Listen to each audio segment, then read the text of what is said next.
Adventures is the unique iRacing league for drivers 60 years of age or older. It's a long-running league, it's a long-running community, and this is a long-running championship in its 37th season of the Junior Open Wheeler category.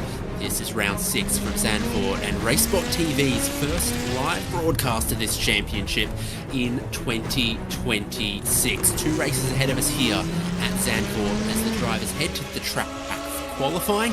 To bring you this live coverage on RaceSpotTV, I'm David Haynes with Nathan Richards and Hugo Lewis in the production. Well, just a couple of seasons ago, Nathan, they moved from the Super Formula car to this Dallara IL15 used in the Indy Next Championship. It's a big step up in horsepower, it's a big step up in strategy with the push to pass, and this is the tracks that we've been going to.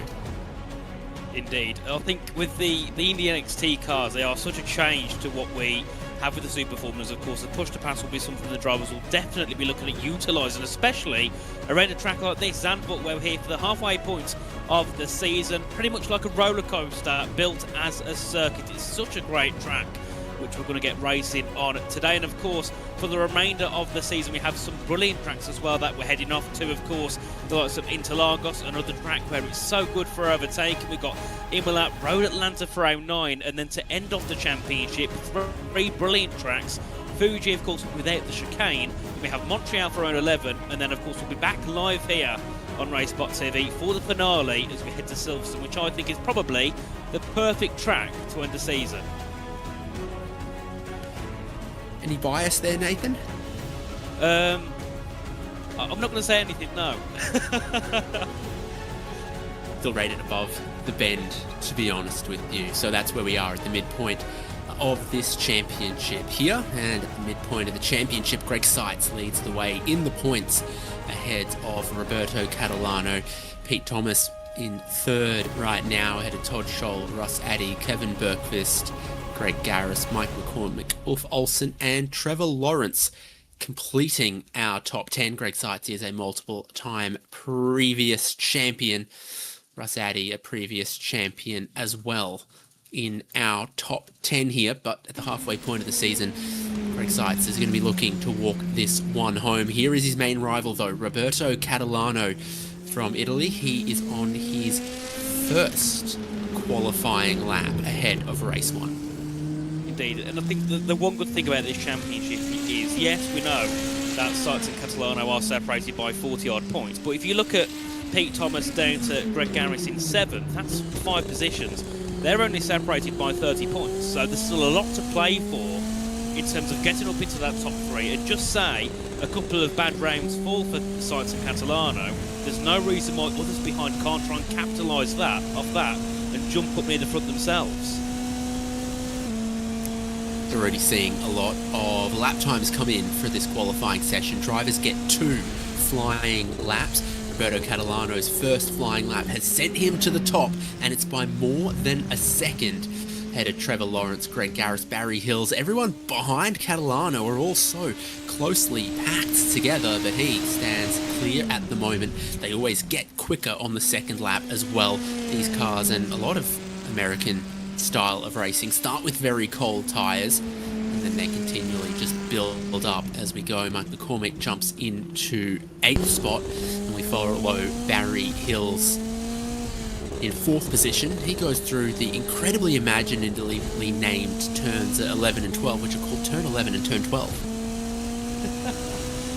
Yes, the one thing I can't do around this track is name the corners, because they're so difficult in Dutch, and I can't do them in English. I'm not even going to try and do it with the Dutch twang, because I have no recollection of all of how to use the Dutch words. But we'll see here what Barry Hills can do in towards Harry Lowendijk, which I think I can say correctly, the final corner, the long banked right-hander, and we'll see what Hills can do. Currently sits 4th, and of course trying to bring that gap down to Catalano, who's got a second over the field pretty much. What can Barry Hills do? Moves back up into 4th, as he does improve on that time. And we do see as well Todd Scholl jumping up into 2nd place.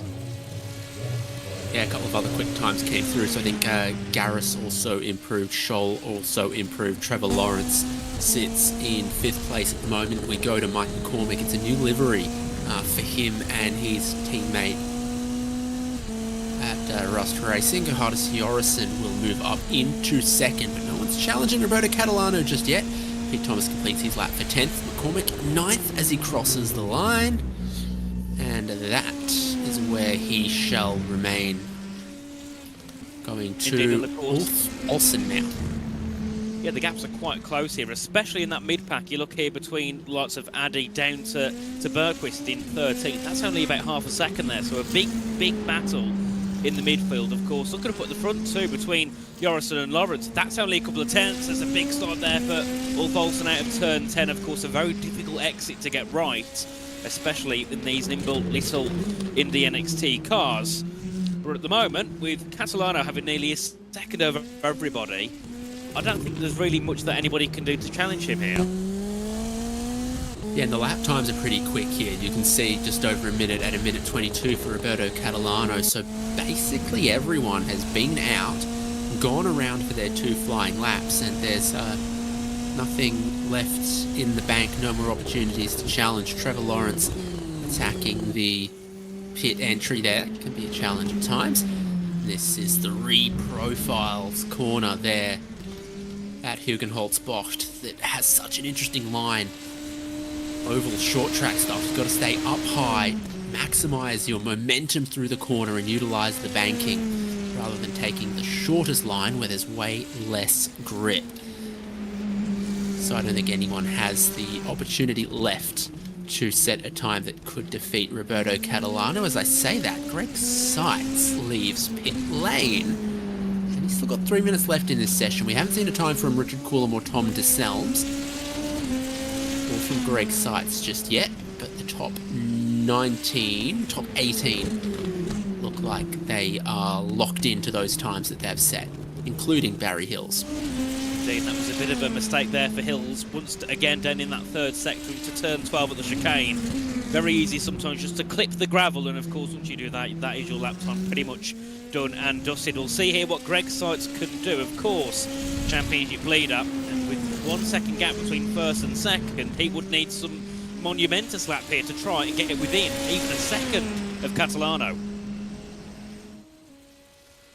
Time is on his side, crossing the start-finish line with still 2 minutes to go. His first lap time is a 1:22.937 of a second behind Roberto Catalano. So then into his second lap of qualifying, he needs to find about 4/10.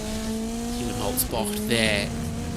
All of that impressive banking reprofiled around here for Formula One's return a number of years ago. He goes flat out through the S's and towards one of the more difficult to pronounce corners at Sky Flash. We're going to get the first sector where he is still a 1/10.5 down on Roberto Catalano by the looks of things. So this lap so far not tracking to displace Catalano from pole, but it looks like it could still be an improvement for Seitz. And if there's any magic tricks he's got up the back of his sleeve for the second half of the lap. Indeed, and of course sector 3 was where we saw Seitz gain that time, and there was a 10th on top of Catalano in that final sector. And in sector 2 he's only around 20 thousandths down here, so if Seitz can pull out another 10 in the final sector, there's a big opportunity for him to try and take that pole position away, or at least be very close to it as he now makes his way through the final corner. What can we see here for Greg Seitz? Well, he's already second. The only place he can go from here is up, and he falls about a 1/10 of a second short. All of it happening in the first sector, so happening through corners like Tarzan Bocht there at turn 1.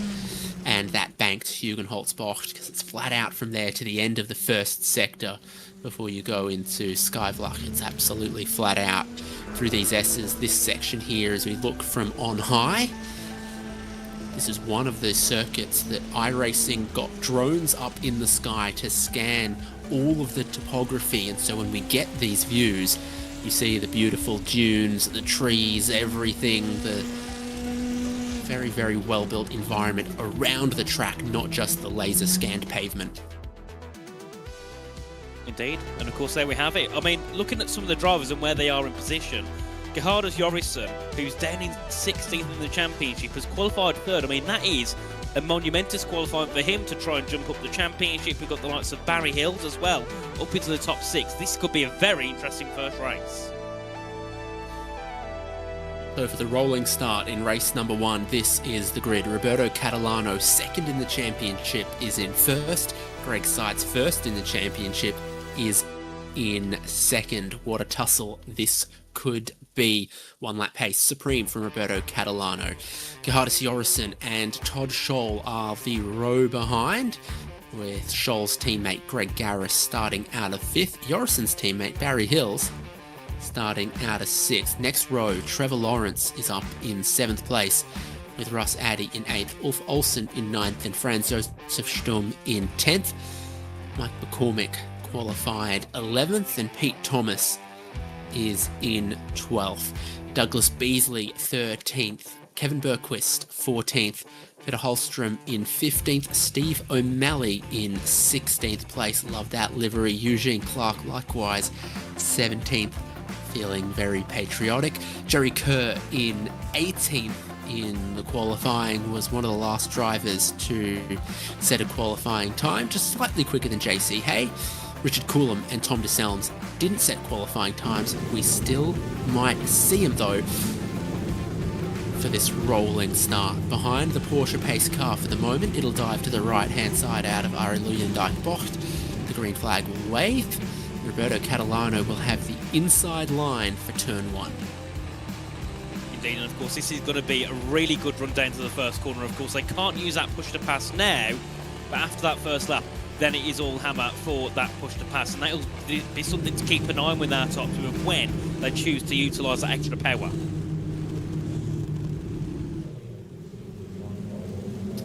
There goes the pace car. When comes the green flag? Right about now, and the power from the turbocharged engines roars down towards turn 1. Greg Seitz using a little bit of the slipstream. Drivers forced off the track a bit further back, and we're wheel to wheel for the race lead through turn 1 on the short line. Roberto Catalano stays ahead. Greg Seitz wanted to use a little bit of the banking up high didn't happen. You want to stay with the banking through Hugenholtzbocht here on the opening lap, even if it's tempting to try to dive bomb down the inside. It doesn't work. Russ Addy grabs a couple of spots on the opening lap so far. Looks like Greg Garris might have been the driver forced out into the grass. We're side by side battling for positions up towards Skyflak.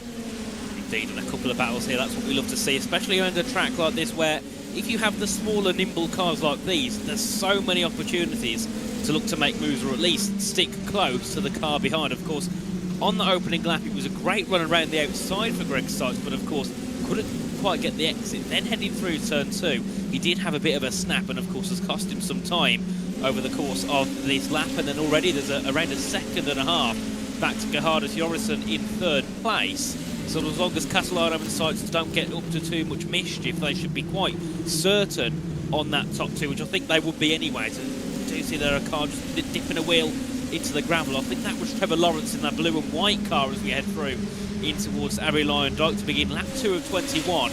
We can see already right up at the front, Greg Sykes has a great run on Roberto Catalano. And he's looking for the inside of turn 1. No push to pass active just yet, but it's flat out through the final corner, carrying so much speed and slipstream onto the front straight. Greg Sykes leads from Roberto Catalano, switching positions as they went into turn 1 of lap 2. Ulf Olsen has been off the road, and he's also been to visit the beach along the coastline here. Indeed, and of course that's not too good at all for Ulf Olsen. Of course, was up in the top 10 earlier now, down to 14th, as here's Greg Garris in the black, yellow and silver car making his way through the long banked turn 7, then of course back up the hill into turn 8, then of course turn 9 and 10 await you after that. And we'll have to see what Greg can do here to try and pull closer to Trevor Lawrence, as that gap now between the leaders, 0.6 of a second now for Sykes and Catalano, and we'll see when these two start to use a little bit of that push to pass. And since that move from Greg Sykes, Catalano started to drift away a little, and now Gerhardus Jorrison once again he's starting to catch back up, and the gap between those two just under a second between second and third. And then of course we've got Todd Scholl in 4th place, being caught up here by the back of Barry Hills, as we can see the rear of Greg Sykes in the car 774 now. Probably going to have to use a bit of defence here to keep Catalano behind. Just like at the start of qualifying, they start the race on cold tyres. The car handles differently for laps sort of 1 and 2 than it will for the whole rest of the race. Greg Sykes has pounced, and maybe now in a longer run he finds more advantage over Roberto Catalano. This is a car that slipstreams very powerfully, and that very fast final corner means that there's a really powerful slipstream to be found on the front straight. A little bit of it to be found here. Not as much as at some other tracks like Road America or Phillip Island, but still, it's the nature of this car that's how it works. Gerhardus Jorrison going with the leaders pretty well as well.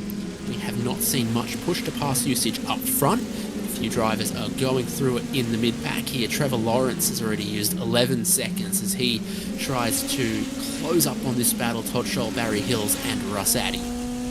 Indeed, and we can see here Russ Addy all over the back of Barry Hills here. That gap now down to 0.4 of a second as we head into the chicane. And this could be a big opportunity, especially if Barry Hills keeps making those mistakes we've seen a few times, especially in qualifying, sometimes dipping a wheel into the gravel or the grass on the outside of some of the corners.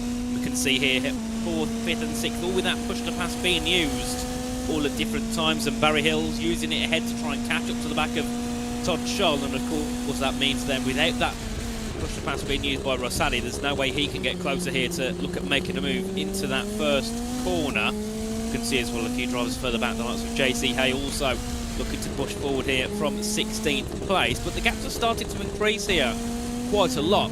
We are starting to form some groups of 3 or 4 drivers, and of course that's what makes the race an interesting. The top 4 teams might be 10 seconds apart, but there's at least 2 or 3 battles in there that we can focus on here. Always is in 60 plus racing adventures. That's why this is in its 37th season, is that across the skill levels of the drivers you'll always find someone similar to yours to race against, and there are drivers with many seasons and races under their belt here in 60 plus racing adventures, particularly in the Indy Next League. Russ Addy sparingly using the push to pass, but certainly knows where the button is, whenever we ride on board, bottom of the dash, a green light comes up and also push to pass is indicated on our timing column for the drivers, like Gerhardus Jorrison in third, just using a little bit of it coming onto these straights to try to stay with Roberto Catalano.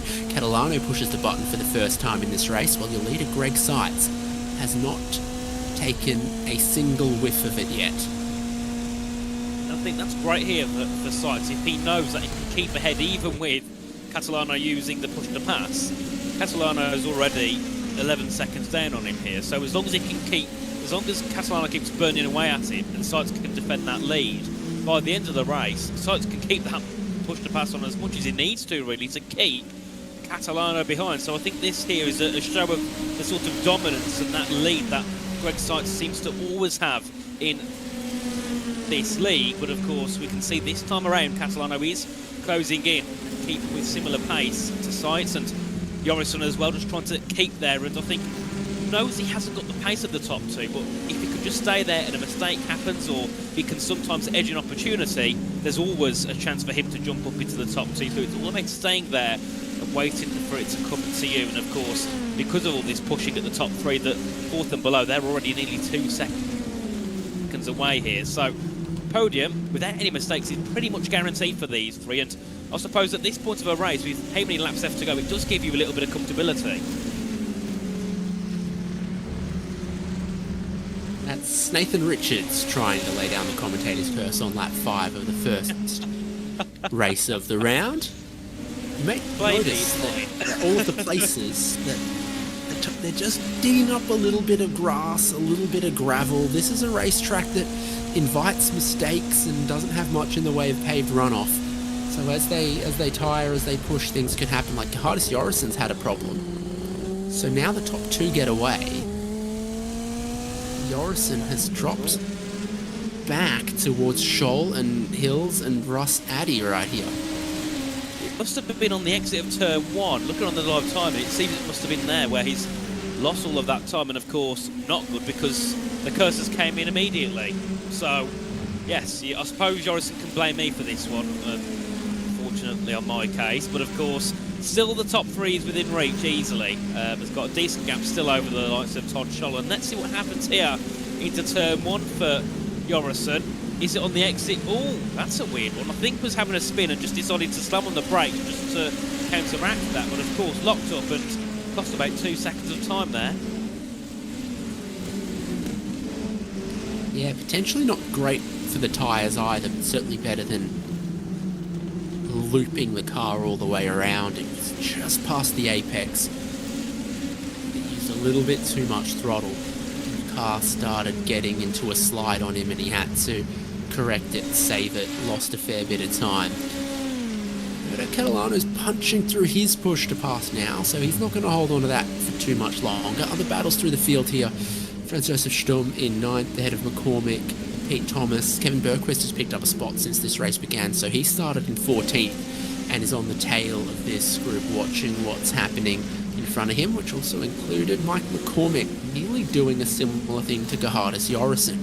So this car, more horsepower than has been for a lot of the other cars used in the history of this league, certainly seems to present a challenge with the delivery of power out of some of the slower corners. Anytime you see them in second gear, it seems like they need to be quite careful. Mash the throttle in third or fourth, but not in second. No, I think these cars are difficult to drive anyway, but a track like Zandvoort is a challenge, I think, in any car. It's such a tricky and demanding track. You've always got to be focusing on the next corner ahead of you, and of course lots of slow exits out of corners. And there's lots of high-speed corners as well, where you've got to be so precise on how much you turn that steering wheel to the left or the right. It can cost you sometimes a tenth or two in some of these corners. So I think around some tracks we're not going to see the gaps this large, just because they are probably a little bit easier to drive and to push more pace out of. As we see right at the front, Greg Seitz there using a little bit of push to pass just to extend that gap to Catalano. And another crucial thing to note is we can see how much Catalano's pushing, because bar Richard Cullum down in 19, he's got the least amount of push to pass left at 105 seconds. So it's showing here that Catalano is trying to get onto it, but there's nothing that he can really do here against Greg Sides. We're riding on the roll hoop of second place on track and second place in the championship. Roberto Catalano, he had a really good look towards turn one, and then he was close through Hugenholzbocht and over the hill towards the backside of the circuit, but then things become more challenging here. Just driving through the wake. Todd Scholl seems to be under some pressure. He's currently sandwiched between the teammates of Jorrison and Barry Hills, and as he has a bit of a slide exiting turn 10, he feels the need to defend down towards the Audi S from Barry Hills, who's just making him nervous, making him sweat a little bit at the moment. Indeed, as we can see here, Hills be closing very nicely by Russ Addy as well, so we have a great three-way battle here for fourth place. And of course, with that lack of pace for those at the front of the train, it has allowed Johannes Jorrison to pull away once again and allow these guys to have their battle. Down to turn one, Barry Hills closing in. I don't know if he'll be close enough to go for a lunge into the first corner. And you can see there was a little bit of hesitation from Todd Scholl, whether to stay on that line or to slightly move over a bit to defend. But on that occasion, Barry Hills was happy just to stay behind and wait until he could find a better opportunity. But I think the issue he could have here is if he doesn't make this move quick enough, Russ Addy will be there as well to try and go ahead of Barry Hills. So if you're in this situation here for Hills, you've got to be making these moves quickly.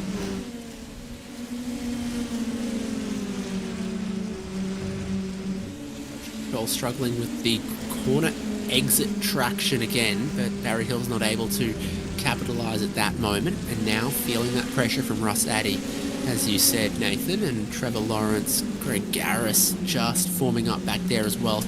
So the mid-pack of this race, very, very interesting as the top two also continues to just play out across this 21-lap race.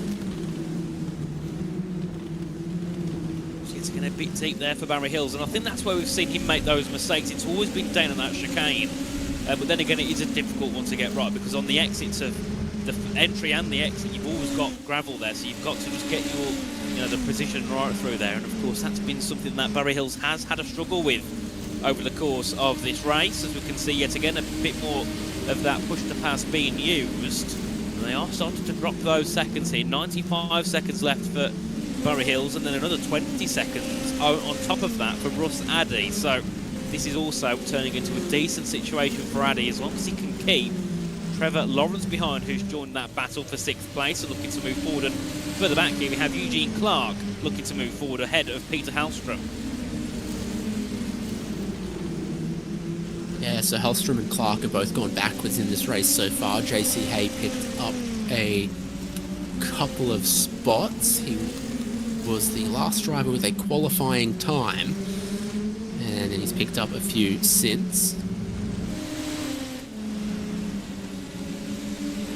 Eugene Clark has not touched his push to pass. This always happens, that there's someone who feels they don't need to use it, or forgets to use it, or hasn't mapped a button to activate it.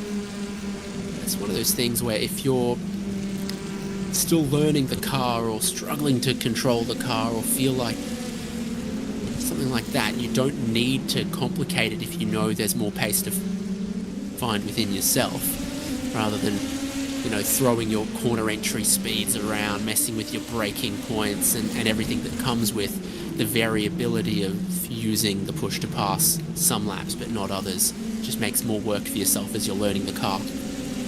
Yeah, definitely, and I think that's sometimes, people are newer to the car, of course it's not a car that I see being driven that much in the game, so sometimes you need to get your head around the car before you start messing with everything else to help you go quicker. So it's just taking it in steps and stages here, as there could be a move on the cards further back, as I think it's Eugene Clark looking to go forward here. Looking to make a move, but wasn't quite close enough to Hallstrom on that occasion, and I think a little bit of hesitancy there. Probably could have gone for a lunge up the inside into turn one. Wasn't quite brave enough to do it on that occasion, so we'll have to wait until he can find another opportunity later in the race. But looking back up front, and you can see that gap between Sites and Catalano is starting to increase again, up to 8 tenths here between the two. So potentially now Catalano is quite happy with just sitting in that second place, because of course he is starting to burn that push to pass down. Of course, Greg Seitz has got 121 seconds and Catalano only 74. So with still 10 laps to go, he's got to be careful now how much of that push to pass he uses. Of course, uses too much, he doesn't have any left, then it's pretty much a free win here for Greg Seitz.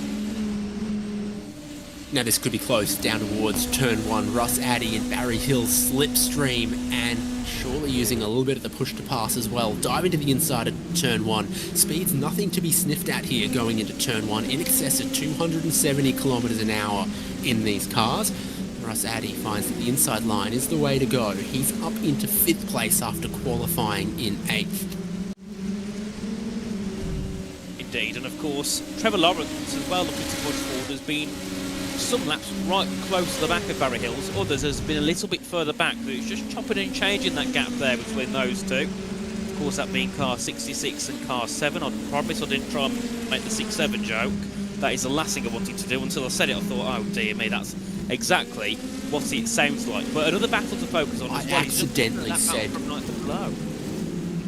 6 or 7 in front of a group of children the other day, and I wanted to disappear instantly. I feel bad for you. I can just imagine the response you got there.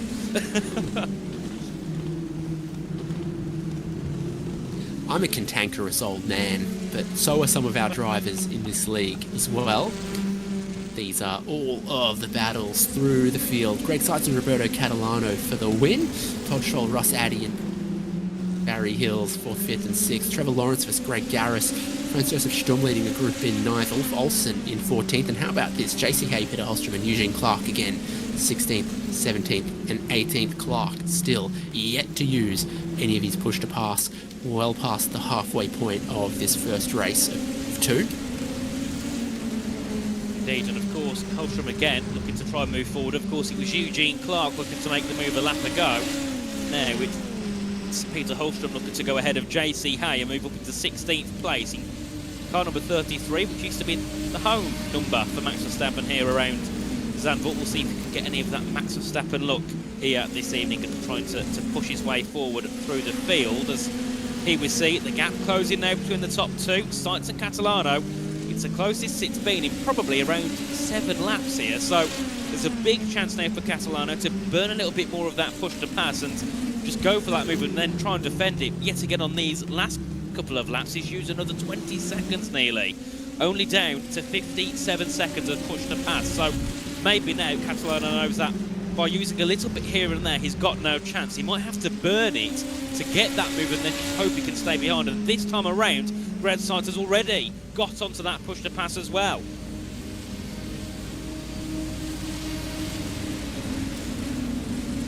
Push to pass is very effective at picking up speed, exiting slow corners. So as you go up through 3rd gear, 4th gear and 5th gear, it's strong.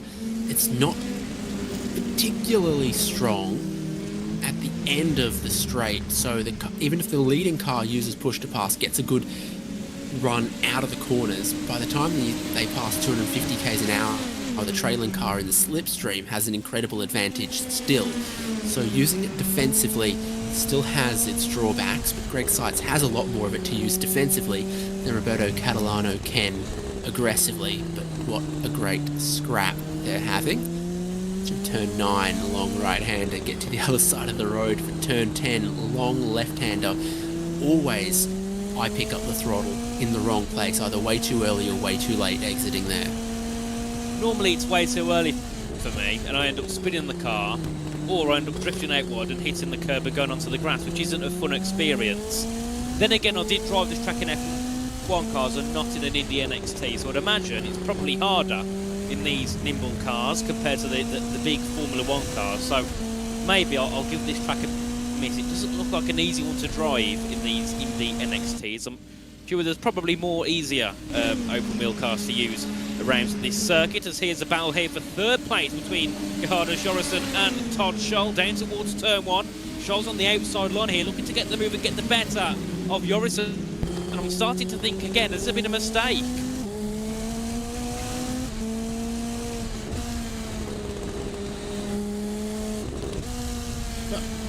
Russ Addy's just gotten quicker and quicker as this race has gone on.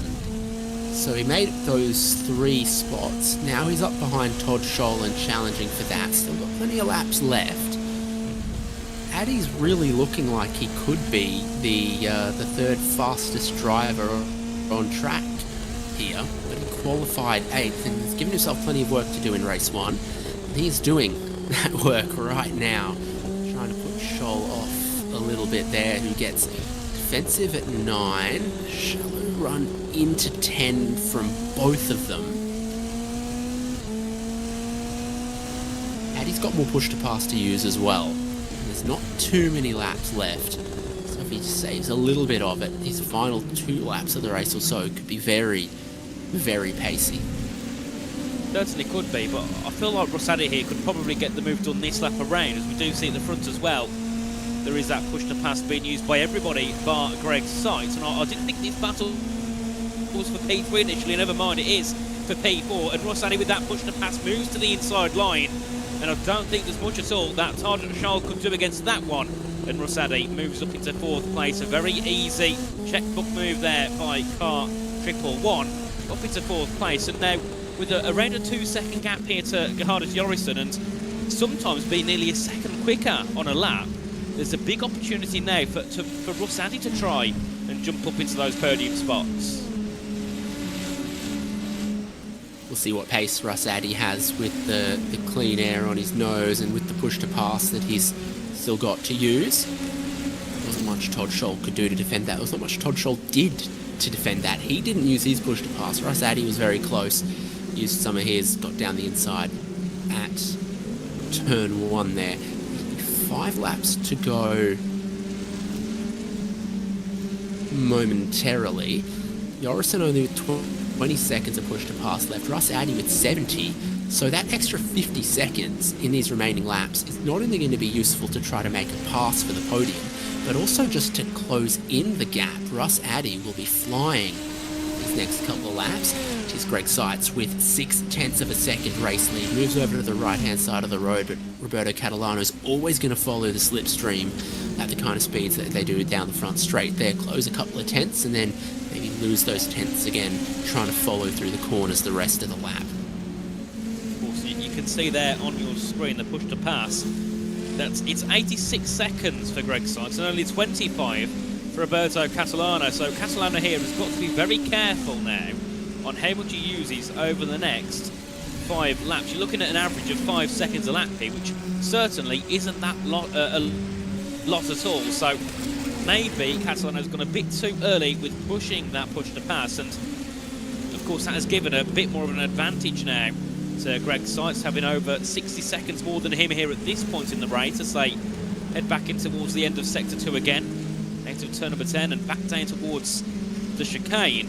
This is certainly a big opportunity for Greg Seitz to take another victory here in this championship, and of course heading into race 2 after this one definitely gives you a bit more confidence knowing that no matter what your rival did, they couldn't get past you. One place I am seeing a big strength for Roberto Catalano, though, is that turn 3, Hugenholzbocht, the incredibly banked corner. He closed in on Greg Seitz significantly on this lap through there. It's also the sector where Catalano was stronger in qualifying, but it doesn't really lead to a passing opportunity, but it seems like it's what's keeping him in the picture here. He doesn't do turn 1 as well this lap with 4 to go, but this is the corner where Catalano seems to have worked out the line, worked out how to carry the momentum through the banking and exit well. And once again, he does it better than Greg Seitz in that one particular corner, but it's just at a fractional deficit everywhere else. Certainly, and of course looking again at the gaps there between Jorrison and Addy, it hasn't really came down by that much. It's came down by maybe half a second, so Jorrison here has found a little bit of a stalemate in terms of consistency, and he's happy now just to cruise home, hopefully in 3rd place. I don't want to do any sort of commentary curse again like I did about 10 seconds before he made a mistake at turn 1 and nearly lost that 3rd spot, as here we have a couple of battles on our screen. We of course have the leading battle at the top and then the battle for 9th place down at the bottom. Of course that being between Franz Josef Sturm, we got Mike McCormick and also Pete Thomas involved in that one. And I've got to say, oh dear me, that's a bit of a mistake there for McCormick Was that a bit of a mistake, or was it a slowdown there, possibly? They've been all in the same order for 10 laps now, but then Mike McCormick goes and drops back one spot. Pete Thomas goes forward and into 10th. Now it's time to begin using and burning up any push to pass you got left. So Pete Thomas and Kevin Bergquist are going to do that. Heading down towards 1. They then all end up still sitting in the same order. Sadly, not making much progress on Gerhardus Jorrison near as much as we would have thought. Only a 10th on the last lap completed. Still so many great battles all through this field. Sturm and Thomas going very low through Hugenholz-Bocht. Very different line compared to what Catalano, for instance, is doing. Certainly, and I think that sometimes comes down to preference. I'm sure that you know, you might have a little bit more pace on the high line, but a little bit less grip. I'm not too sure, but of course there will be a reason why the drivers prefer to use different lines through some of those banked corners. Of course, this battle for night still continues on, and we of course have Catalano now right on the back of Greg Seitz. That gap down to around half a second, but a bit of a mistake there out of the final corner there for Catalano. Certainly puts him under even more pressure in terms of trying to push forward and get that move for the lead complete.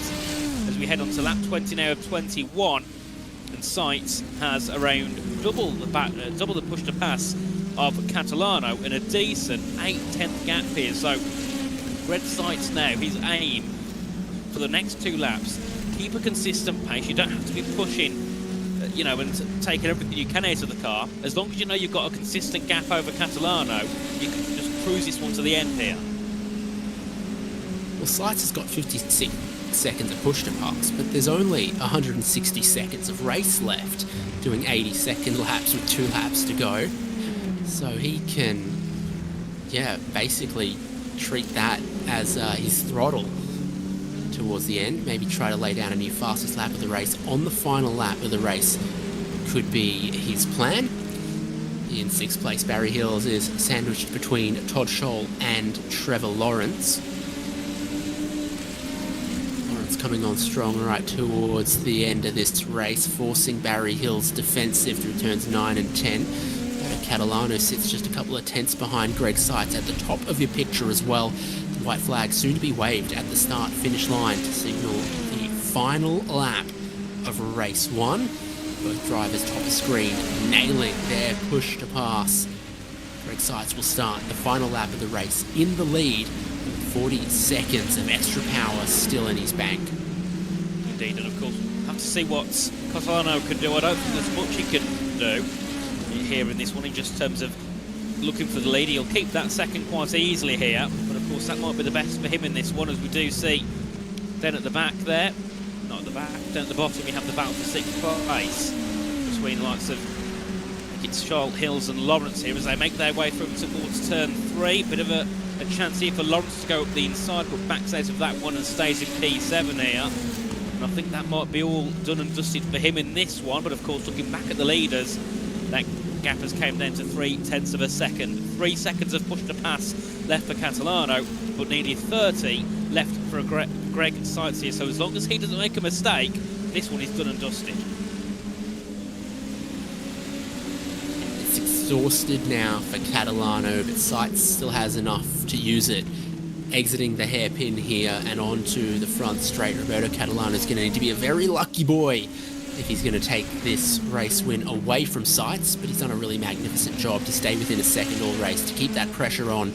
Greg Seitz, though, from second on the grid to move up through the field when they're all still on cold tyres, to ration his push to pass right until the end and take the win at Zandvoort in race 1.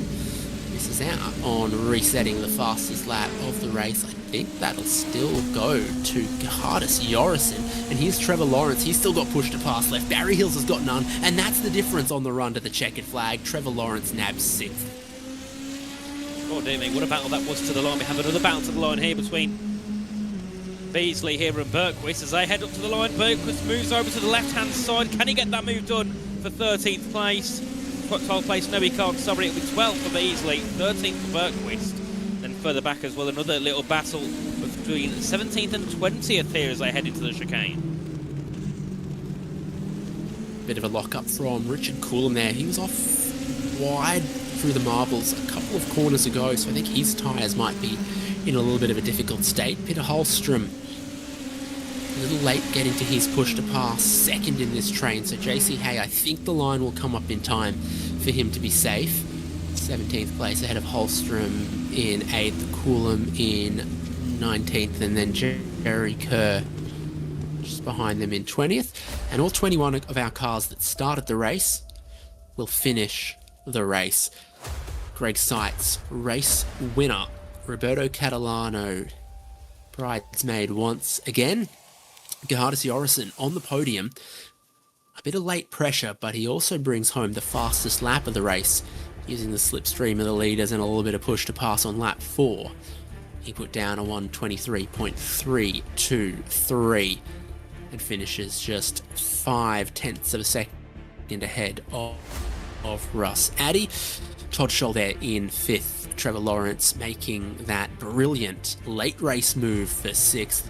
Check out the margin on that one ahead of Barry Hills. And then Greg Garris, Pete Thomas, and Franz Josef Sturm completing the top 10. In 11th was Mike McCormick, Douglas Beasley in 12th, Kevin Bergquist in 13th. The real photo finish there as well. Ulf Olsen, Steve O'Malley, Eugene Clark, JC Hay, Peter Holstrom, Richard Coulomb, and Jerry Kerr. And then Tom DeSelms gets page 3 all to himself, but he still finished on the lead lap 2. So 21 cars start, 21 finish on the lead lap in race 1. Race 2 still to come in a little bit. We'll see who'll chat to us post race 1. The answer is first and second. Greg Seitz, good move on lap 2 there. Catalano seems like he, both in qualifying and in the race, was really strong through the banked turn 3, but you had an advantage everywhere else. Yeah, he was super fast. I figured, he was gonna, if he stayed ahead of me, there was a good chance he was just gonna stay ahead of me the whole way. So I put the pressure on early on because I figured that was my best chance with the colder tires. But yeah, once I got ahead of him, I was just trying to manage things and drive as gently as I could because I knew after, practicing and doing a full stint that the tires get a lot of wear on them here. So, you need to kind of save them for the end. Happy New Year. Do you have any resolutions? Just keep winning. Happy New Year to you guys too.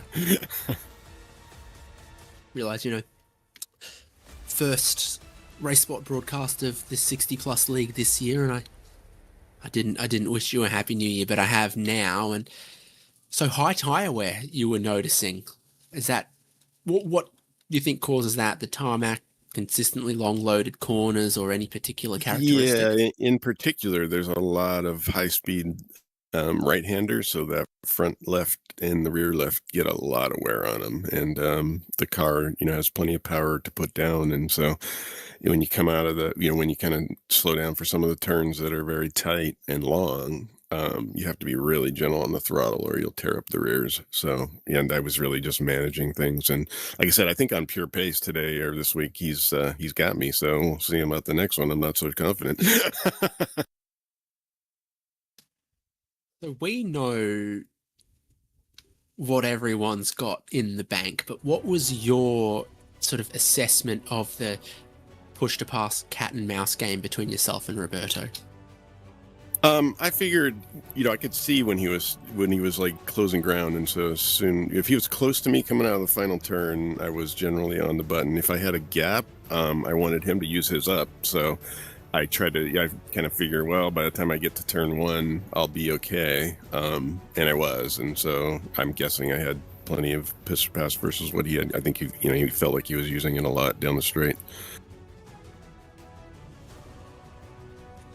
Your intuition would be pretty accurate.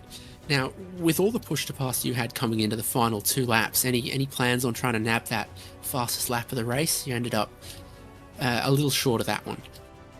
No, I figured by then, generally in this car, because of the tire wear, especially here, you got to go after the fastest lap in the first couple laps before the tires start to fall off. And so I knew at the end, I didn't want to overdo the push to pass and get myself into trouble or anything. So, yeah, I figured it was going to be too late. I didn't even know who had the fastest lap. But yeah, you got to do it early on if you're going to get it, because it's really hard to do it later on.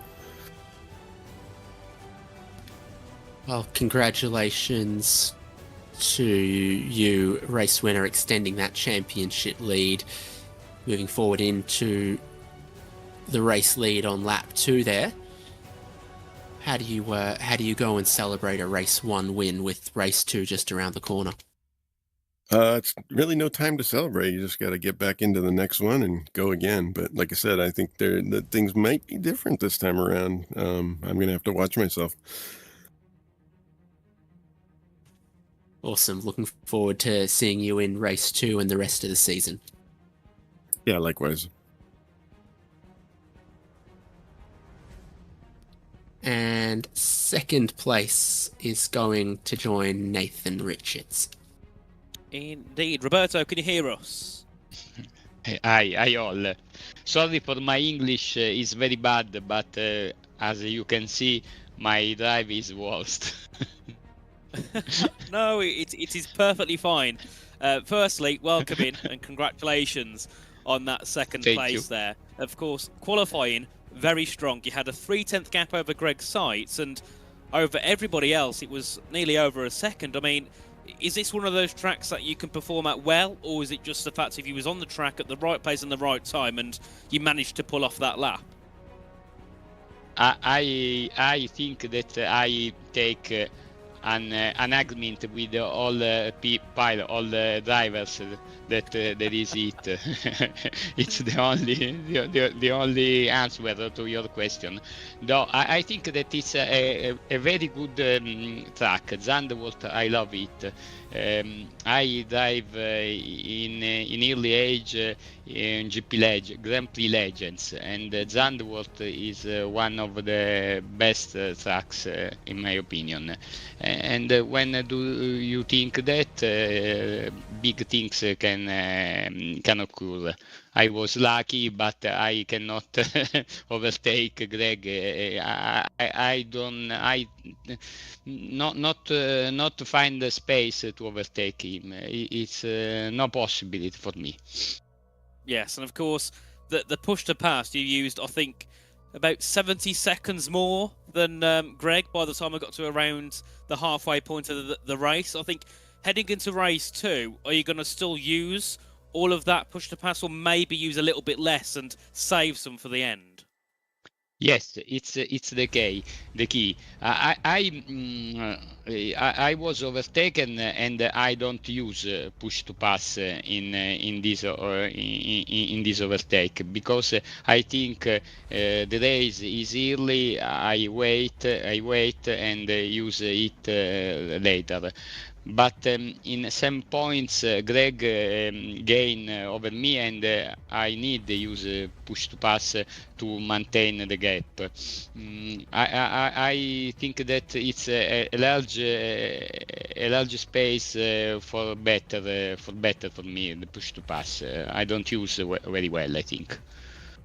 Indeed. Well, Roberto, congratulations on second place in race 1, and of course, one more race to go, and hopefully you can go one step higher and look at taking that victory. Enjoy race 2, mate. Thank you for joining us. Thank you. Bye.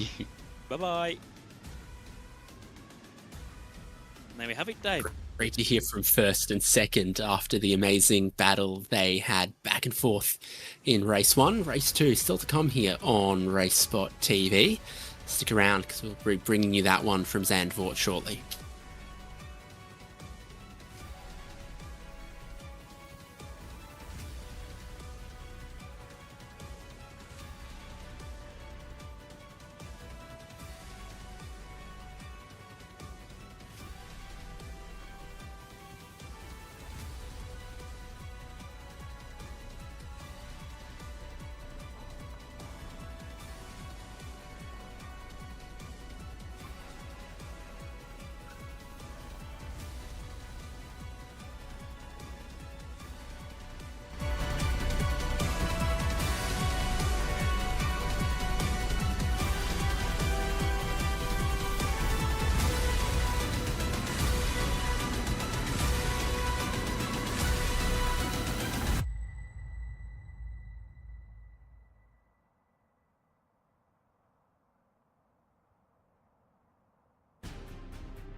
We're back for race 2 of 60 plus racing adventures at Zandvoort. Greg Seitz took race 1 to extend his championship lead. Can he go back to back amongst the dunes? We're about to find out. Before they go racing, they're also going to go qualifying. Forward to this to round out the night on RaceSpotTV for 60 plus racing adventures.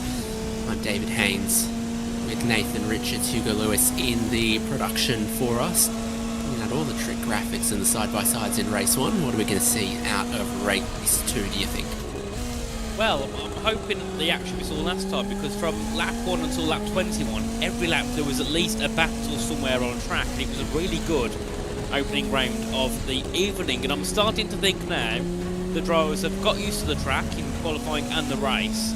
Maybe it's time for them to push that little bit extra now and try and get a little bit more out of the car, and maybe for some drivers as well, they've learned that the best place is to execute that push to pass as well, so maybe we'll see it being used in better places and in better situations. So I'm very excited for the second race, and of course the main thing to watch is what happens between Greg Seitz and Roberto Catalano, because Roberto said, you know, he had to push that use that push to pass early just because of the pace of Greg Seitz. Well, if Roberto Catalano can have pole again and keep the lead, maybe it turns into a different story.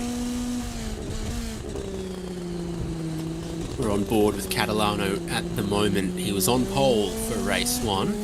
Greg Seitz managed to outrace him through the race, but no one doubts Catalano's got some pace to play with and that he's got some strength. First lap times are going to come in, and Ross Addy was one of the first drivers across the line, and his 123.3 has him at the top for the moment. Alright, until Roberto Catalano comes across the line. Greg Seitz across the line, a 10th behind Roberto Catalano, so those two drivers once again slot into first and second. And of course, looking at the gaps this time around, it was more like 9/10 between first and third. This time it's between first and sixth here. So this time around, Catalano hasn't quite got the dominance that he had before. Of course, this time around he was slower in sector 2 compared to Greg Seitz, and of course that was the other way around in the previous qualifying session. But once again, Greg Seitz a 10th down in the first sector. Don't know what it is, but Greg Seitz can't do anything to match or even get close to Catalano in sector 1.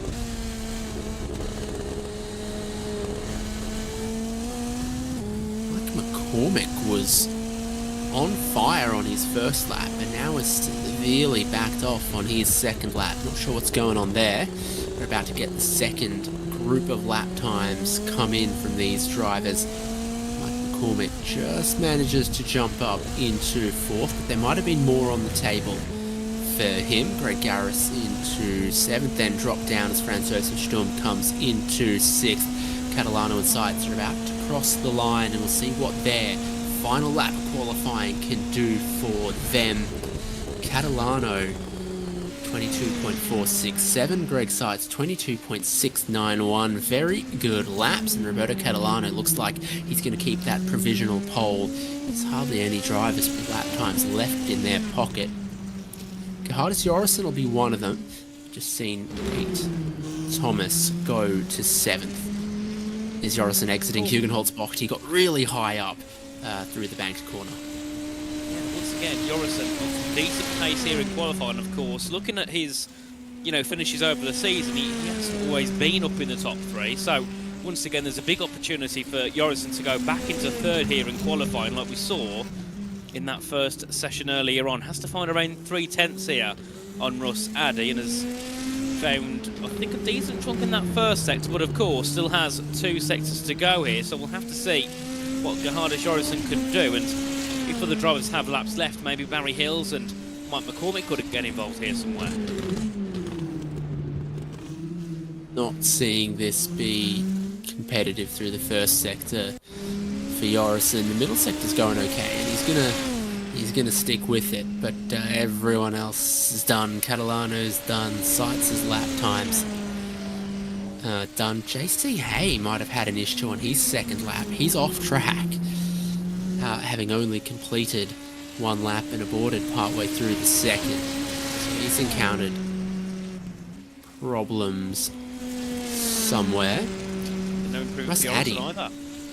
Now, he was one of the excitement packages of race 1, and he has qualified stronger here for race 2. See what Rossetti can do. I'm sure if he's on a lap now, he'll still get P3 no matter what, and I don't think there'll be any chance that he'll catch up to second place. I mean, that would take something to take P2 away from Greg Sainz or take P1 away from Roberto Catalano. But of course, this time around now in the race, maybe Catalano's got to spend a little bit more time defending rather than letting Greg Sainz get the move. Because if he can stay ahead, he can control the race a little bit more and also control that pace.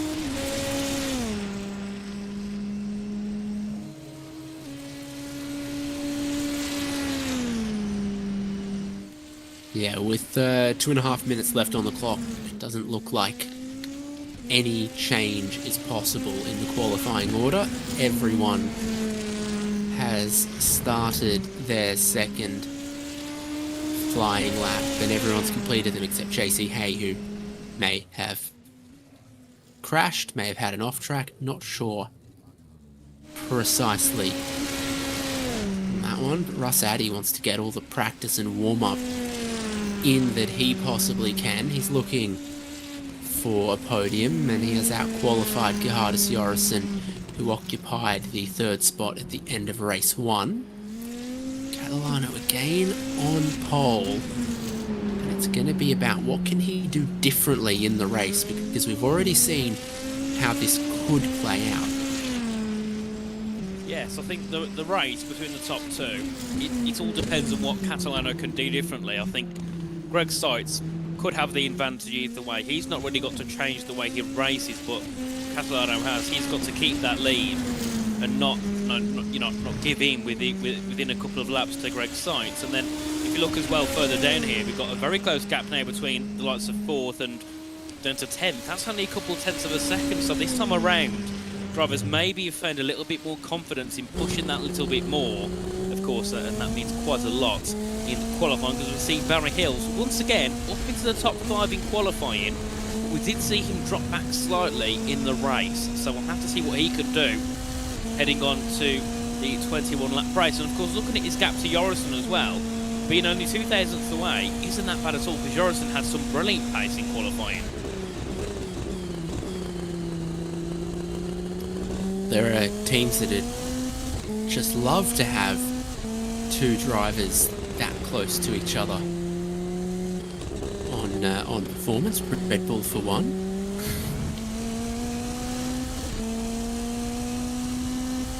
Yeah, we will be coming to the end of qualifying shortly. Of course, just 30 seconds left on the clock, and then we'll, of course, gear up for what could be a very exciting 21 lap race to end off the evening.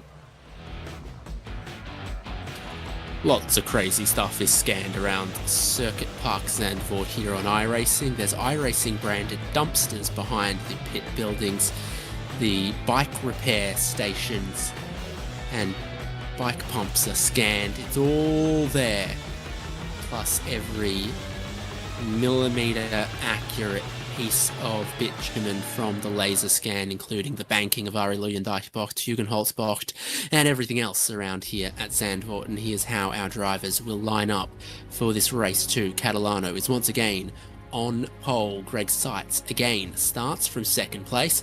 But things get a bit different behind that. Russ Addy has improved his qualifying position to match his race pace. 3rd place, the Anglo-Dutch teammates of Gerhardus Jorgensen and Barry Hills going to be diagonally across from each other in 4th and 5th, and Seitz's teammate Mike McCormick starts from 6th. Pete Thomas is up in 7th, Franz Josef Sturm in 8th. Teammates together Todd Scholl and Greg Garris 9th and 10th. Douglas Beasley is in 11th and Ulf Olsen is in 12th. Slightly thinner grid for race 2 is completed by Peter Holstrom, Kevin Bergquist, Tom DeSelms, Eugene Clark and JC Hay. Everyone set a qualifying time. In race 1, everyone finished on the lead lap. We're going to get the same out of race 2. To be decided as we get the formation lap underway. Catalano knows how to start the race, but can he hold on to that spot when lap 2 comes around? Indeed, of course, he's got to be careful when he uses that push to pass. That was the one thing that probably halted his progress in looking in terms of going for P1. He's got to change that strategy this time around, and maybe that means holding that lead on for a little bit longer as the safety car now makes its way through the final corner. We are moments away from getting underway for race 2 here around Zandvoort. Once again, it'll be 21 laps. The pace car just picks up a tiny bit as it's headed to pit entry. Catalano and Greg Seitz side by side. Ross Addy and Gerhardus Jorgensen behind them. Barry Hills and Mike McCormick behind that. Green flag underway, and from 80 k's an hour you blink and they're all doing 200 and more, barreling down towards turn 1. Again, Roberto Catalano just holds the inside line on the cold tyres.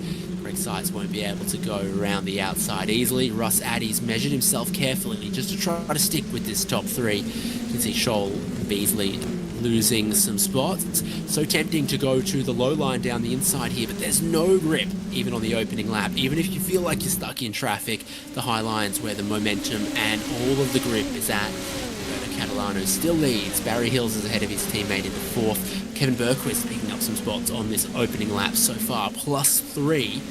Your top 3, 1st, 2nd and 3rd still as they qualified.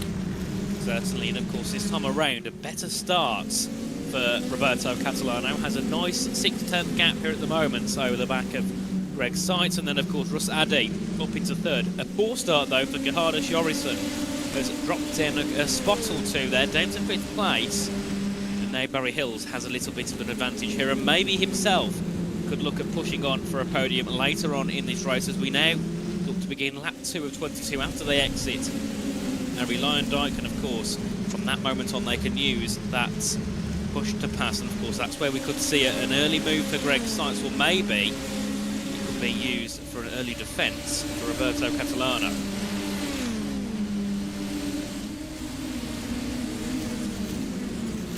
Could be active now for all of the drivers. Barry Hills has started this race very well. He can still see the leaders. He can put the pressure on Russ Addy for that final podium spot. And the pressure on Roberto Catalano will obviously be immense, knowing what happened in race 1. Catalano begins to use a little bit of his push to pass, but Greg Seitz is still right with him as they head through Skyflach.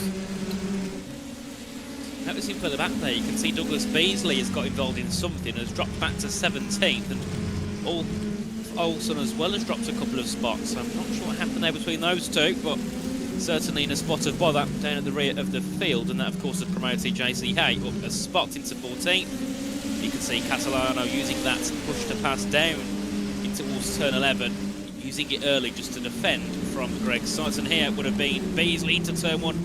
A little bit too late on the brakes. I think might have got spooked by the car ahead, and along with that ended up locking up, and that is the last thing you want heading into turn 1 here at Zandvoort. So not good at all for Douglas Beasley. Will have to rejoin and recoup in 17th place as we head back down towards turn 1. Catalano still leads, and yet again using that push to pass, and he's used 23 seconds, and Greg Seitz yet to use a second here. So once again, Greg Seitz saving that push to pass.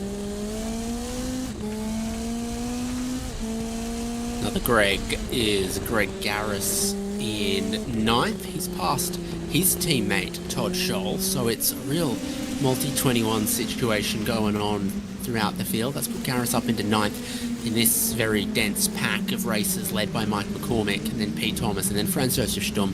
There's Greg Garris having a little bit of a wiggle exiting Hugenholzbach, with Todd Scholl just behind him. Kevin Bergquist making up all of those spots, still isn't quite on the tail of this group. Garris monsters the curb there, keeps the car a little bit tight on the exit, uses the full width turning into turn 10.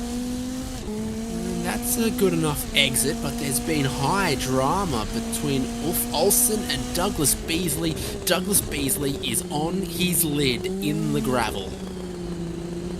Well, that's not what I call ideal. Love to see a replay of what happened to Douglas Beasley. All doing, there's contact into turn 9, and Beasley attempts a few somersaults there, and unfortunately that is probably a race ender pretty much. As you can see there, way too late on the brakes, slides and drifts in towards Ulf Olsen, of course, as you can see there, ends up upside down and not in a good spot. As what's been there to Russ Addy, I think.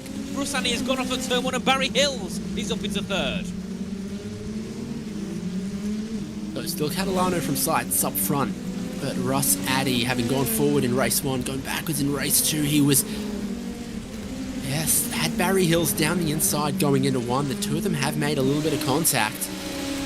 Russ Addy has come off worse. Barry Hills is now in third.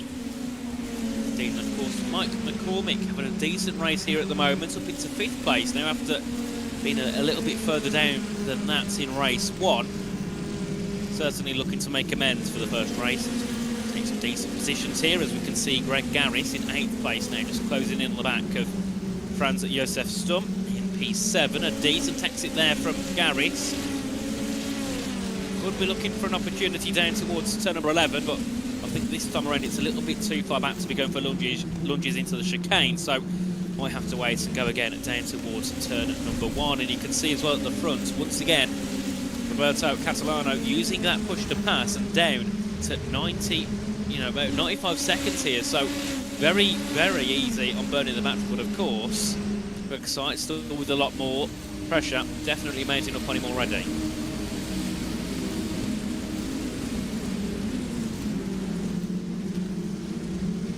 But they begin lap 5. Battle through the mid-pack of the race, close as ever. A lot of these drivers not using a whole lot of push to pass just yet. And that is in the wall from Greg Sights. Roberto Catalano has been given a gigantic gift here, as the race 1 winner has made Emil Hugenholtz boxed in the middle of the corner. It loops around and a slow spin into the Armco. Of course, that's where we saw mistakes happening for Sights earlier on. Always lost a bit of pace here and takes the car in a little bit too low, and the car just breaks away from him completely, and of course that's into the barriers, and that is pretty much race gone for Greg Sights in terms of at least scoring decent points in this one, of course, because he took the win in the first race. It doesn't really matter as much what happens here, but of course still not an ideal situation for the American. Of course, very, very handy now for Catalano to, I'd assume, cruise home to victory now. I don't think he'll be under that much pressure here from Barry Hills and Gerhardus Jorison, who both as well will be happy with potential podiums here. But of course, with those guys being on the podium now, surely the likes of Mike McCormick and Pete Thomas might like to put the pace in a little bit more to potentially catch up and have a battle for the podium themselves. Of course, one thing we saw in that first race was quite a few big mistakes from Gerhardus Jorison. If Mike McCormick and Pete Thomas, pay eye to that in that first race, they know the chances are that could happen again.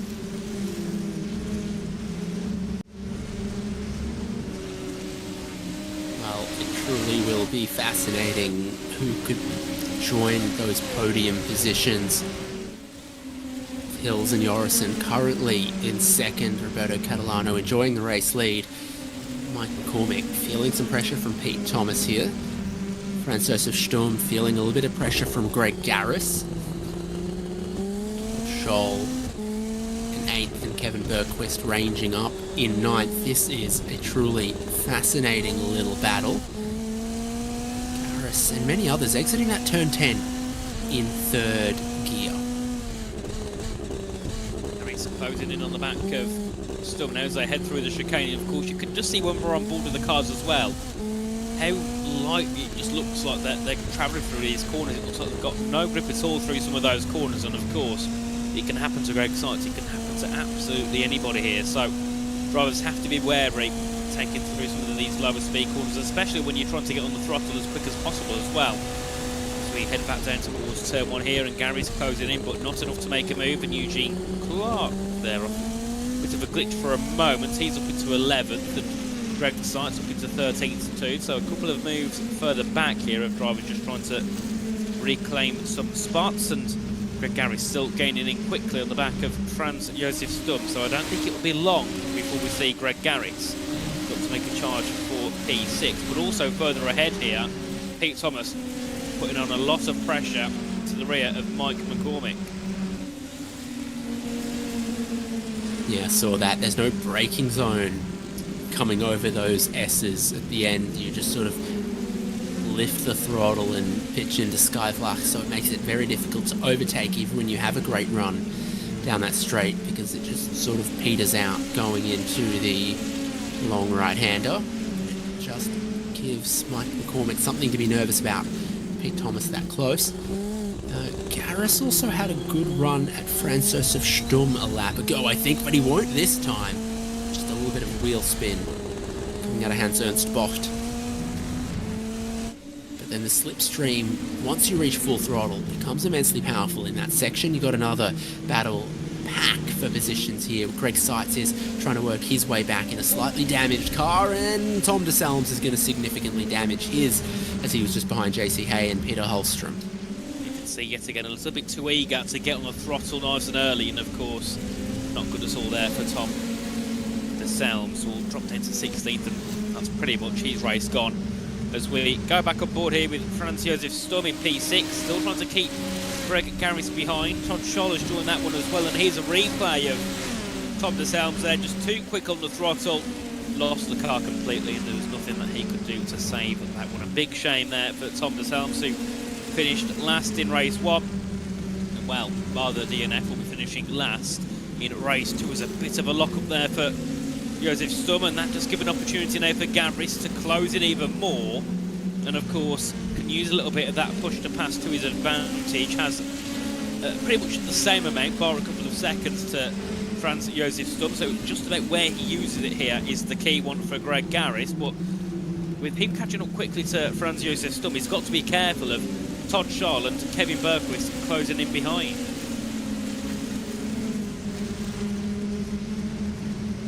Right now, the fastest lap of the race belongs to Roberto Catalano at a 1:22.695. If we take Greg Seitz's word, that number probably won't move for the rest of this race. It's not a hot track temperature at 25 degrees Celsius. There's not much wind out there, but it's the long, sustained corners that seem to do the damage to the tyres and see them just begin to drop away as the races go on and on. This is very excitingly close through the banked section, with Garris behind Stumm, and he remains tantalisingly close, but again, you can't get alongside.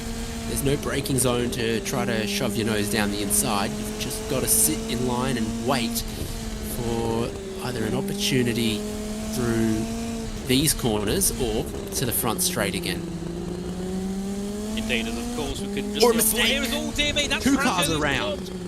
Oh, two of them. McCormick McCormick's as well. gone around first. McCormick's lost his front wing, so he's had a bigger one, and then Stumm's also lit up the rear tyres. McCormick's got the meatball flag. The amount of damage that he's done to his car in turn 9. We'll take a look at it. A snap late on throttle. Well, you can see there, Franz Josef Stumm spinning in sympathy there for McCormick, who will not be enjoying that one at all. And I think very lucky as well that Greg Garris didn't hit the back of Josef Stumm as well. That was very close between those two. After that spin of Josef Stumm, as we go back here with the battle now for 5th place, Greg Garris, Todd Scholl and Kevin Bergquist. Of course, if Greg Garris now could do what he could do against Franz Josef Stumm, maybe apply some pressure onto the back of Pete Thomas. P4 here could also be on the cards for him, as Eugene Clark there being displaced of 10th place by Greg Seitz. He gets an easy move done, and now he's back up into the top 10, but of course nowhere near where he was earlier on after the spin here at turn number 3.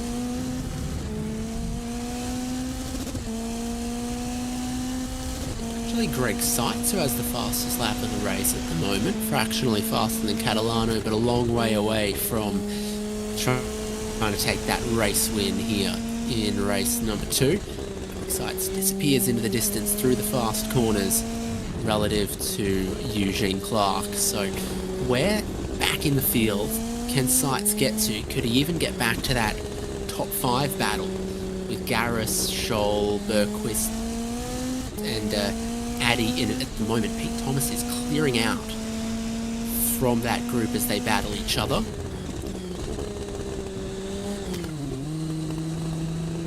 Makes his way through here. Eugene Clark, of course, you can see he's lost a lot of time to the back of Greg Seitz, but there's never really an expectation for him to keep there, as Here we see Todd Scholl now is closing up on Greg Garris. Of course, there's Kevin Bergquist behind. Russ Addy as well, who after a major mistake at turn 1 is starting to recoup some of that and back up into 8th. And if you can show the pace that he had earlier on, no reason why we couldn't see him get involved in the battle for the top 4 here in this race. Of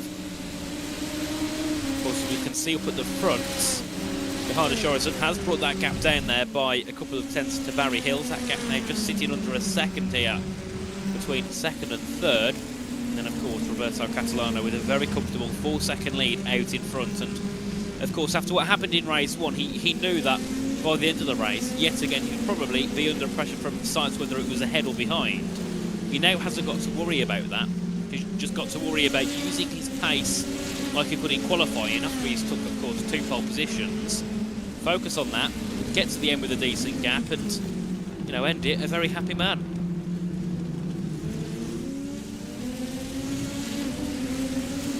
What was 6-7?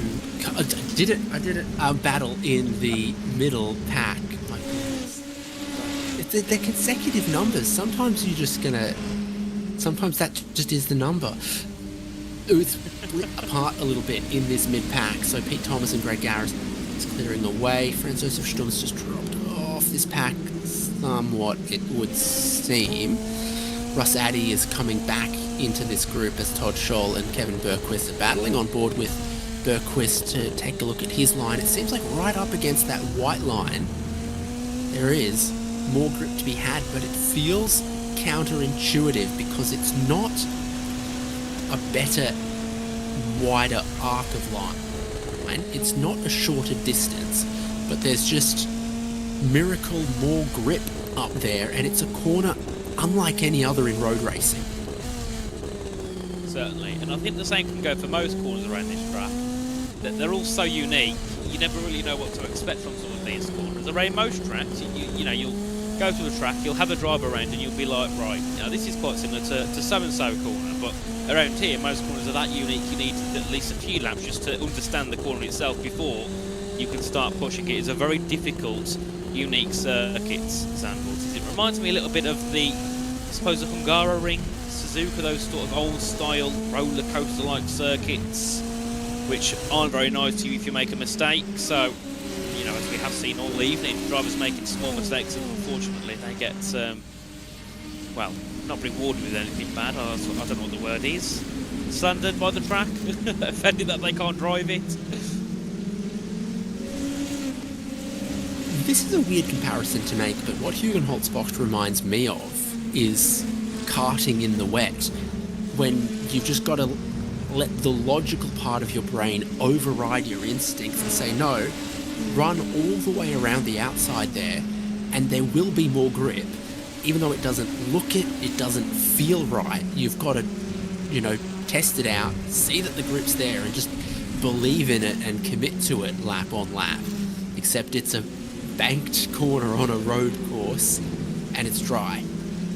See, I mean, in the wet, it's a different story. It's even worse. I hate that corner in the wet. Never mind, you know, in general, it is a very tricky track and tricky corner to get right. Of course, these drivers, though, as the racing has been getting on, we've seen, especially heading into the second race, a lot more commitment and confidence heading into that corner. So, you know, it does show us, you know, the more you race it, the more experience you get around this track, the easier it is to get things right and then to start to push on, as we see here, JC Hay and Peter Holstrom having a little bit of a battle for P12 and P13, and Russ Addy is in the pit lane. Yes, here's a use of the push to pass to try to get down the inside from Peter Holstrom to get around JC Hay, and it will work exiting turn 10. Holstrom hit his push to pass, JC Hay didn't, and Peter Holstrom got down the inside. We are not going to have a repeat of race 1's everyone finishing on the lead lap. Douglas Beasley has parked it. Tom DeSelms with his damage has parked it. Russ Addy is in the pit lane after doing this. And here's Holstrom just needing to defend his newly gained position. Mike McCormick we saw get damage. He went to pit lane, and I believe exiting pit lane, he was speeding. Curtis Jorgensen's just had a spin. And So Mike McCormick has been twice to pit lane, once penalised, once damaged, and he's also retired from this race. It looks like Jorison's gotten going again, still in third place, still in a podium position. This is his home track, but it's not necessarily been kind to him right now in race 2. Certainly not, and it seems like the track has just become that ever so more evil since we've headed from race 1. Race 1 was no DNS, everyone was on the same lap, and now we've got a car outside of the main lap. We've got 3 out of the race and 1 already in the pit lane. So yes, it hasn't gone too well, has it, race 2? And of course, with that, one of the main things to see as well, Greg Seitz down in 8th place. That was a replay of what happened to, I presume that would have been, was that Gerhard Jorison there? And now a look to Kevin Bergqvist. He's on pit lane and he's done exactly what Russ Addy did, almost exactly what Tom DeSelms did. A mistake that not many drivers made in race 1 is suddenly catching out multiple drivers in race 2. It's a change of, I don't know, track temperature, condition, because it doesn't seem the same to what it did in the race earlier on, as we can still see this battle here between P10 and P11, Peter Holmstrom and JC Hay. Of course, the battle for the final place in the top 10 in this one. As of course, looking further ahead, we've got Pete Thomas, who's started to break away a little bit now from Greg Garris. That gap's up to 2 seconds. Todd Scholl as well, just trying to keep within a second of Greg Garris, but he's also starting to drop back. So the gaps are starting to increase here, and nobody really is within any chance of looking to make a move. And looking further ahead there, the gap between Catalano and Hills is extending more than it has done on previous laps. Like, looking at last lap, it was a 23.8 for Catalano and a 24.6 for Barry Hills.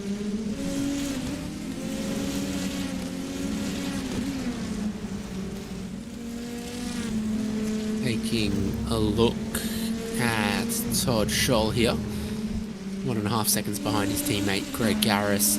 Just a little bit ahead of Franz Josef Sturm and Greg Seitz. One of the battles left. A bit more field spread, a bit more damage in race 2 overall. Just a little bit sloppier than race 1, which is some of the tidiest racing I've seen from 60 Plus Racing Adventures. I remarked on not only everyone finishing, but everyone finishing on the lead lap. And that was with all of the high intensity battles that we had. Race 2, not as tidy of a display.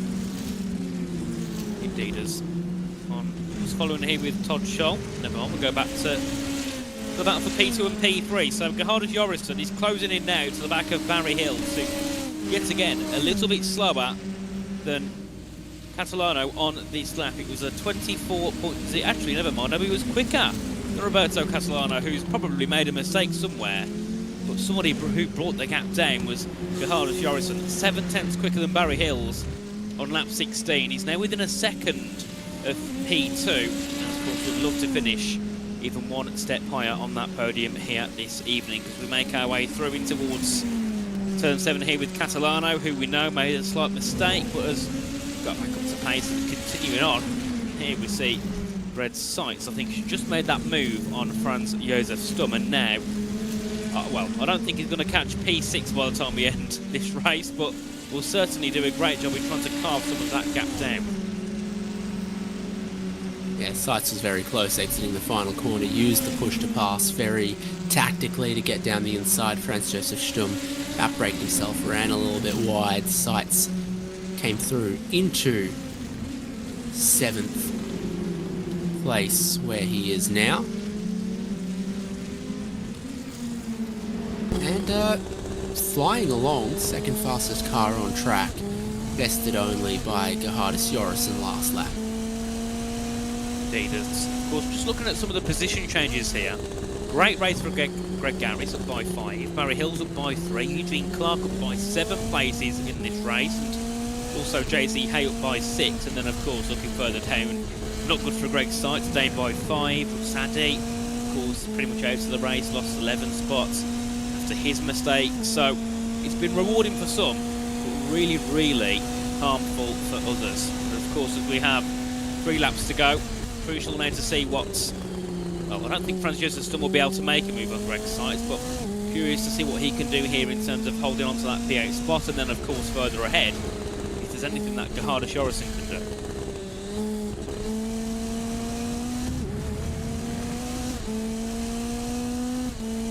Interesting to see some teammate formation flying going on as well. Hills and Jorgensen, Garris and Scholl.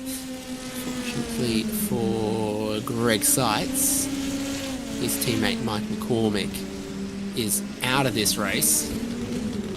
And also, unfortunately for Greg Seitz, he's a bit deeper in the field than he'd like to be, or maybe even where McCormick would like to be. This is second and third. Jorgensen's been quicker in moments, but Hills has been more consistent. And at the moment, it means Hills is ahead, but Jorgensen's been closing him. Jorgensen's got more push to pass up his sleeve as well. Yes, I think he's got around 30 seconds more than Barry Hills here, so this could really go down to the wire between Hills and Jorgensen with 2 laps to go in this one. Battle for second. Is on, of course. Barry Hills, I believe, 6th in race 1. He's looking for P2 here to end off the evening, and Jorgensen, who finished 3rd in race 1, will be looking to go that one step higher and jump up into P2.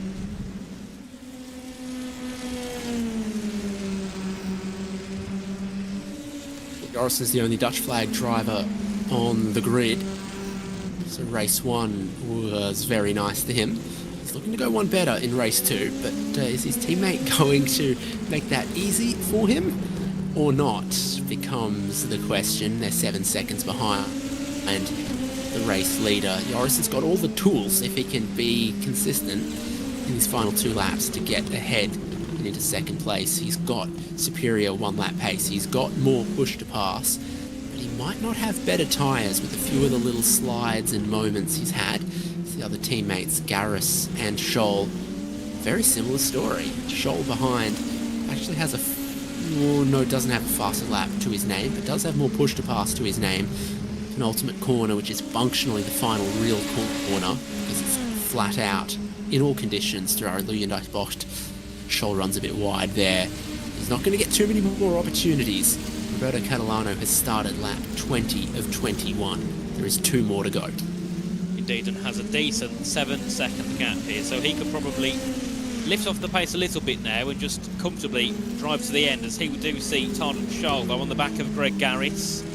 So they made their way out of turn 3 and heading up towards sector 2 now. It's going to be a great battle for 5th place in this one here. The same battle that we could see as well for 2nd place, as that gap's now around half a second between Barry Hills and Gerhard Jorgensen.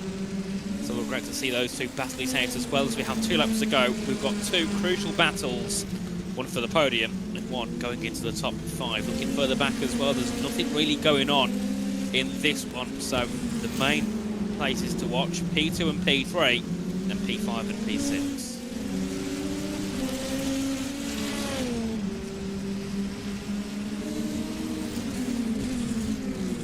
Well, once you cross the checkered flag, you can't take your remaining push to pass with you into the next race. So you might as well use it if you've got it. Roberto Catalano starts the final lap of the race with 29 seconds in his back pocket. Barry Hills with 35, Gerhard Jorgensen with 69. Pete Thomas in 4th, burning through his, but Garris and Scholl here. Garris has only got 4 seconds left, and Todd Scholl gets to the inside to try to take the spot away. Todd Scholl goes into 5th, uses his push to pass very well. That move changes hands, but Hills and Jorgensen yet to see how that one will play out. I think Hills might just have the consistency and the measure. Indeed, it could be a close one here for 2nd place. Of course, looking at the fastest lap at the moment, it is going the way of Greg Seitz by around, that's 80 thousandths to Roberto Catalano, who I don't think will be able to take it back again now just because of the tyre degradation. Here we have probably one last chance now for Barry Hills, sorry, for Gerhard Jorgensen to try and make a move on Barry Hills. Use any of the push to pass. What a surprise to me that is. Unless you're short on fuel and you can't use it, but otherwise again, no point not using the push to pass. It's free horsepower, it's a lot of horsepower. Roberto Catalano uses his to power towards the checkered flag, to strike back in 60-plus racing adventures. He wins race 2 from Zandvoort. Barry Hills and Gerhardus Jorrison complete the podium. Pete Thomas, Todd Scholl and Greg Garris are going to come around to the checkered flag as well.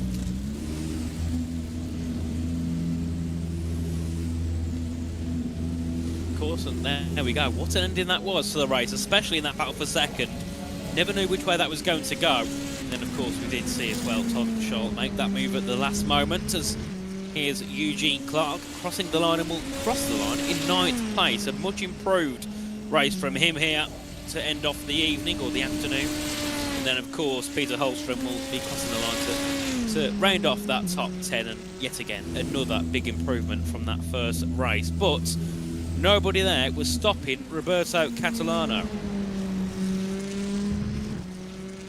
No, he's had himself a more quiet but perfect race in race 2. Other drivers left on the lead lap coming towards the checkered flag. JC Hay and Ulf Olsen just a tiny bit further back as well.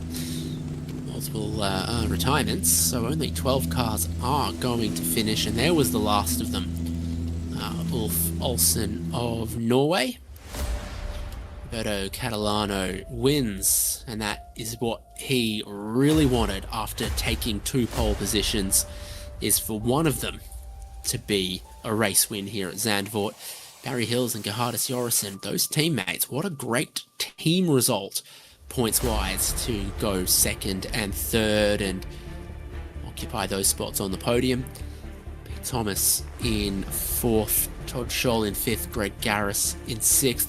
Greg Seitz, after his self-induced spin, recovers to 7th place, and he takes the fastest lap of the race too.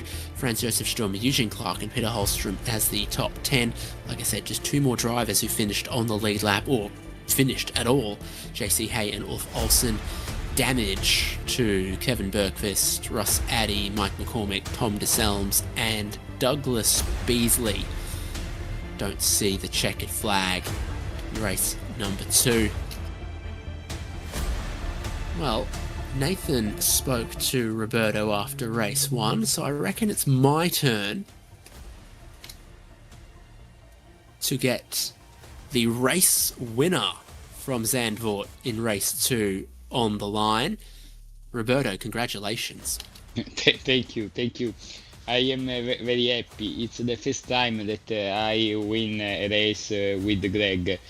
I know that he did a mistake, and my win depends of that, but I am very happy the same.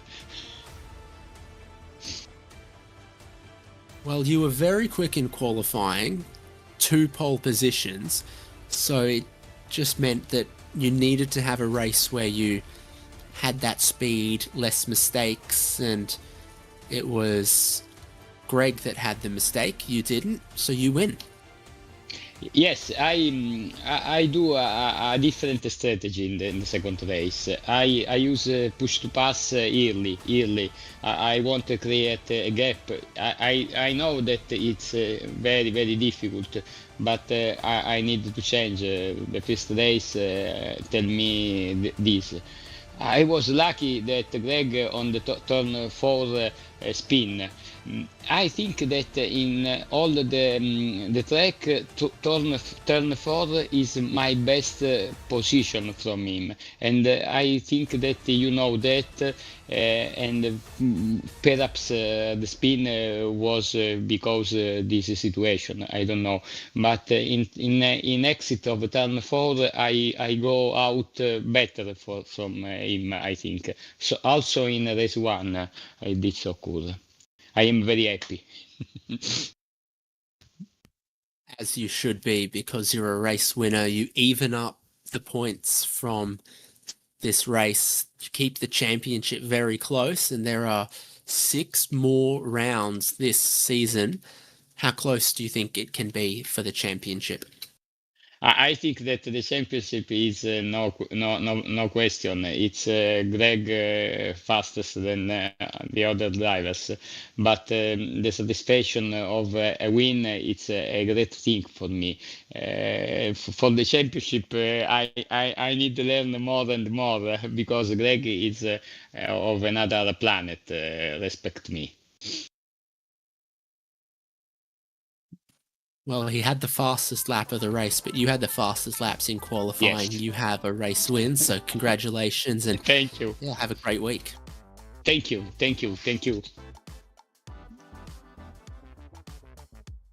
After an exciting race 2 at Zandvoort for 60 Plus Racing Adventures Indy Next League, Roberto Catalano is the only driver who looks like they're going to stop by to say g'day. But we offer our congratulations as well to Barry Hills and Gerhardus Jorrison, locking out their other remaining spots on the podium for Anglo-Dutch Racing. A lot of drivers do think about the team's championship if they feel like they can't be in contention for the outright championship alone. If they can have a consistent race and a consistent teammate, the team's championship is something that they can aim for. This championship then will go to Interlagos next, Imola. I'm sure a track that Roberto will look forward to. Road Atlanta, Fuji, Montreal before a championship decider, March 4th at Silverstone Grand Prix that you will see here live on 60 Plus Racing Adventures. We can't wait. Make sure you're following RaceSpotTV so you don't miss any of the action, including that 60 Plus decider. I've been David Haynes with Nathan Richards. Hugo Lewis in the production. 1 race win at Zandvoort for Greg Seitz. 1 race win and 2 poles to Roberto Catalano.